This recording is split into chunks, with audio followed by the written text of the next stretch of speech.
अब बात करते हैं मिडिल एज का। एंशियंट सिविलाइजेशन के बाद मिडिल एज में एंटरप्रेन्योरशिप का डेवलपमेंट कैसे हुआ था। जो टर्म है एंटरप्रेन्योर वो यूज होता था किसी भी इंडिविजुअल्स को डिस्क्राइब करने के लिए जो कि मैनेज करते थे large scale project such as building cathedrals, military expenditure.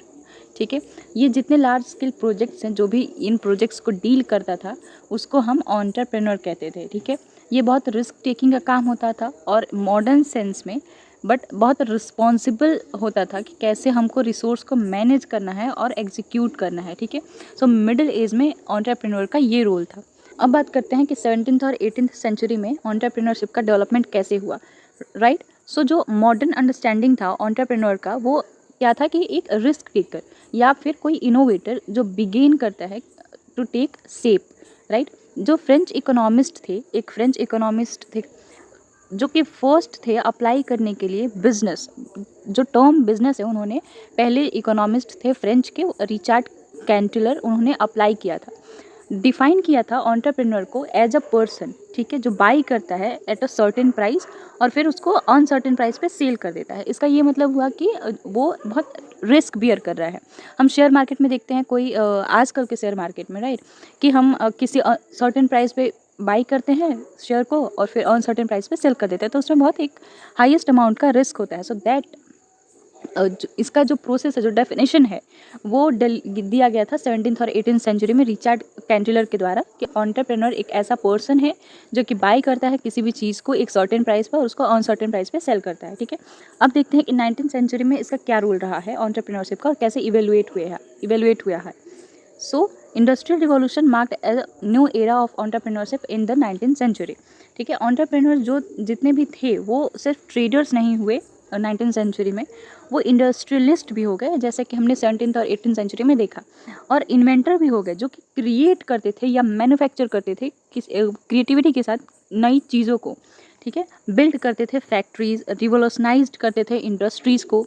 सो ये बड़े बड़े प्रोजेक्ट्स अब एंटरप्रेन्योर के अंदर आने लगे और इस तरीके से रिवॉल्यूशन होने लगा एंटरप्रेन्योरशिप का। ठीक है, फिगर्स लाइक एंड्रयू कार्नेज, ये भी इम्पोर्टेंट पर्सन है, Andrew carnage and John D Rockefeller, इन्होंने एग्जाम्प्लीफाइड किया था 19th सेंचुरी को कि ये फोकस करते हैं बिल्डिंग लार्ज स्केल इंटरप्राइज। ठीक है, जितने भी एंटरप्रेन्योर होते हैं वो फोकस करते हैं कि हम लार्ज स्केल इंटरप्राइज को बिल्ड करें। ठीक है, उस टाइम पे हम डिस्टिंक्शन करना सीख गए थे between an entrepreneur and manager was often blurred. ठीक है, हम मैनेजर को भूल के अब एंटरप्रेन्योर टर्म की तरफ अट्रैक्ट हो गए थे, उसका मतलब हमें अब समझ आने लगा था टिल 19th सेंचुरी। अब देखते हैं कि 20th सेंचुरी में फाइनली क्या रोल रहा है, कैसे रिवोल्यूशनाइज्ड होकर वो फाइनली 20th सेंचुरी में एंटरप्रेन्योरशिप आया है। ठीक है, तो 20th सेंचुरी में जो एज है वो इनोवेशन का एज रहा है एज पर स्क्यूम्पिटर थियोरी। ओके, सो 20th सेंचुरी में एक प्रोफाउंड शिफ्ट हुआ एंटरप्रेन्योरशिप के थिंकिंग में जो कि लार्जली इन्फ्लुएंस्ड किया इकोनॉमिस्ट को। वो कौन थे इकोनॉमिस्ट? जोसेफ स्कम्पटर। इनके नाम पे ही हम इस थ्योरी को बोलते हैं कि स्कम्पटर थ्योरी है। सो जोसेफ स्कम्पटर थे, उन्होंने डिस्टिंग्विश किया फाइनली 20th सेंचुरी में एंटरप्रेन्योर्स को मैनेजर्स से, कैसे मैनेजर्स और एंटरप्रेन्योर्स अलग होते हैं। ठीक है, एज अ इनोवेटर्स।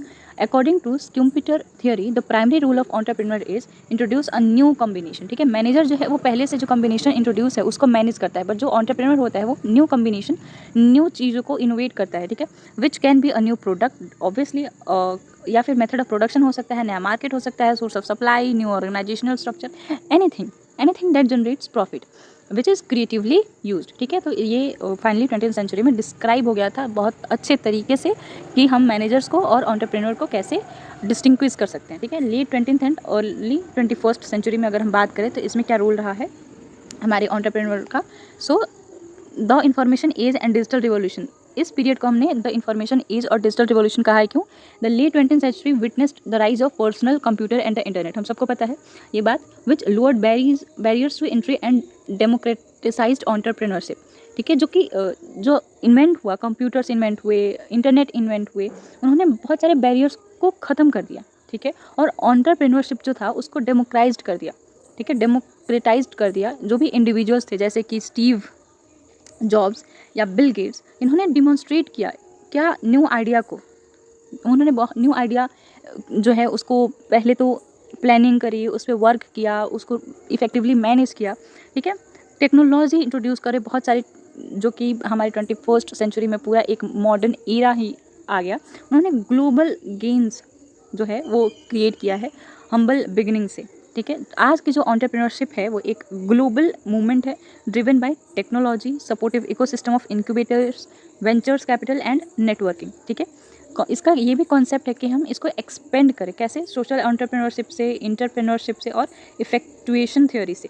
सो हम एंटरप्रेन्योरशिप को 21st सेंचुरी में एक्सपेंड कर चुके हैं, सोशल से, इंटरप्रेन्योरशिप से और इफेक्चुएशन थ्योरी से। अब देखते हैं कि ये सारी थ्योरीज, ये सारी चीज़ें क्या होती हैं। सबसे पहले आता है कि सोशल थ्योरी। सोशल एंटरप्रेन्योरशिप क्या होता है? ऐसे वेंचर्स को क्रिएट करना जो एम करते हैं सोशल या इन्वायरमेंटल प्रॉब्लम्स को, ठीक है। जो भी हमारे इन्वायरमेंट में, हमारे इकोसिस्टम में सोशल प्रॉब्लम्स हैं, ठीक है, इन्वायरमेंट प्रॉब्लम्स हैं, जो कि उसको सॉल्व करना, उसके लिए सॉल्यूशन, क्रिएटिव सॉल्यूशन प्रोवाइड करना, वो अंडर आता है सोशल एंटरप्रेन्योरशिप का। फिर देखते हैं कि इंट्राप्रेन्योरशिप क्या होता है। ये fostering an entrepreneurial mindset within a large corporation, ठीक है। बहुत बड़े लार्ज स्केल पे, लार्ज कॉरपोरेशन में एंटरप्रेन्योरियल माइंडसेट को डेवलप करना, ठीक है, वो आ जाता है इंट्राप्रेन्योरशिप। फिर आता है इफेक्चुएशन थ्योरी। इफेक्चुएशन थ्योरी क्या होता है? ये मॉडर्न थ्योरी है जो कि सजेस्ट करती है एक्सपर्ट एंटरप्रेन्योर्स जो स्टार्ट करते हैं what they have and work outward, shaping outcomes step by step rather than starting with a predetermined goal. वो उनके जो इफेक्चुएशन थियरी है, उनके पास पहले से कोई पहले से कोई भी फिक्स्ड गोल नहीं होता है। वो गोल सेट करते हैं, उस पर काम करते हैं, ठीक है, अपने प्लान के अकॉर्डिंग स्टेप बाय स्टेप आगे बढ़ते हैं और फिर जाके स्टार्टअप को, बिजनेस को, एंटरप्रेन्योरशिप को जनरेट करते हैं, राइट। और समरी में अगर हम बात करें कि इवोल्यूशन कैसे हुआ है एंटरप्रेन्योरशिप का, तो एंटरप्रेन्योरशिप मूव हुआ है सिंपल कॉन्सेप्ट से, जो कि हम ट्रेड के लिए यूज़ करते थे एंटरप्रेन्योरशिप को, जो कि लार्ज स्केल पे होता था, लॉन्ग डिस्टेंस में, जो कि रिस्क बियर करता था, जो एग्जांपल हो गए मर्चेंट्स हो गए, ठीक है, जो कॉम्प्लेक्स और मल्टी फेस्ड रोल जो है।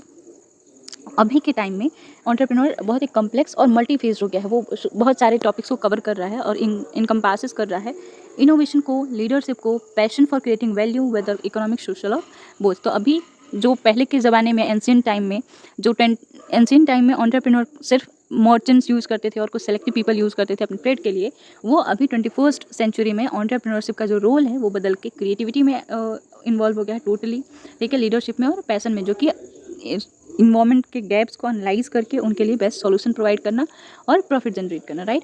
सो आज की क्लास हम यहीं पे एंड करते हैं। बट आपका A to Z जितना भी सिलेबस है BCom का, BBA का, उसकी सारी चीज़ें कवर होने वाली है the one and only on this channel.